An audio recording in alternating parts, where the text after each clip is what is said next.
Assalamualaikum warahmatullahi wabarakatuh.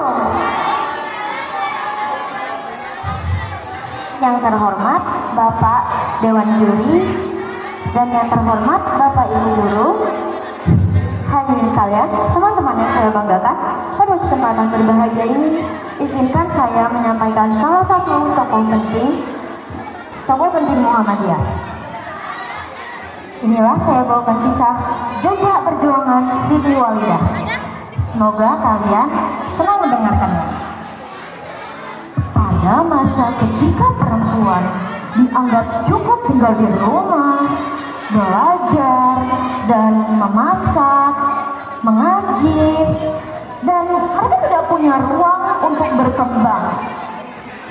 Disitulah muncul seorang perempuan berani bernama Siti Walidah. Saat itu orang-orang berkatakan kepada kata-kata seperti swarga nuntut, neraka katut. Mereka secara tidak langsung sudah itu sudah melemahkan martabat perempuan. Adapun yang berkata kalau perempuan itu ikut suami saja, toh gak usah sekolah tinggi-tinggi, ujungnya juga diam di dapur. Tapi kata-kata itu gak berlaku loh buat Siti Walidah. Siti Walidah bertekad untuk mematahkan kata-kata tersebut. Lalu satu hari Siti Walidah bertanya kepada suaminya, "Kiai, perempuan juga berhak memahami agamanya dengan benar." Kiai Dahlan asal suaminya tersenyum dan menjawab, "Mari kita buka jalan untuk mereka, Nyai. Kita mulai dari kauman bersama-sama ya." Pada saat itu dimulailah pengajian kecil-kecilan untuk perempuan.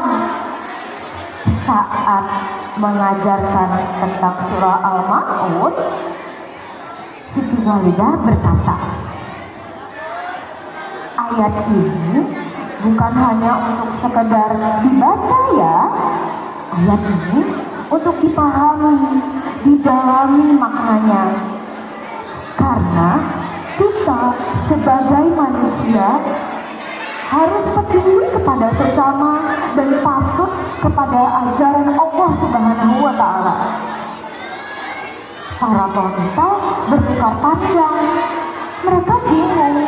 Pada saat itu mereka tidak punya kuasa untuk melakukan apapun. Mereka pun bertanya, apa kita bisa melakukan itu, Nyai?" Siti Walidah tersenyum dan menjawab, "Kita bisa. Kita tentu bisa, dan kita akan memulai dari kita sendiri. Kita bersama, kita mulai dari saat ini di kauman." Dari pengajian tersebut, perkumpulan itu terciptalah suatu perkumpulan yang bernama Sopo Tresno yang berdiri pada tahun 1914. Sopo Tresno berdiri untuk pengajian-pengajian untuk perkumpulan-perkumpulan perempuan. Lalu seorang buruh pabrik batik datang kepada Siti Walidah. Ia bertanya dengan kelelahan. Ia bertanya kepada Siti Walidah, "Nyai, apakah boleh saya ikut mengaji? Saya baru saja pulang bekerja." Dengan lembut, Siti Walidah menjawab, "Oh, tentu sangat boleh. Ilmu itu tidak mengenal lelah." Dengan lembut, Siti Walidah menuntun buruh pabrik tersebut dan mulai untuk mengaji bersama. Gerakan Sukotresno ini kemudian besar menjadi Aisyah yang kemudian menjadi wadah bagi perempuan masa kini untuk belajar, berkembang, dan tentunya yang utama adalah mengembangkan martabat kita sebagai perempuan Indonesia. Ini bukanlah sekadar kegiatan mengaji, melainkan ini adalah gerakan yang besar untuk melawan budaya yang membatasi perempuan. Gerakan ini adalah bukti bahwa perempuan bisa jika berani.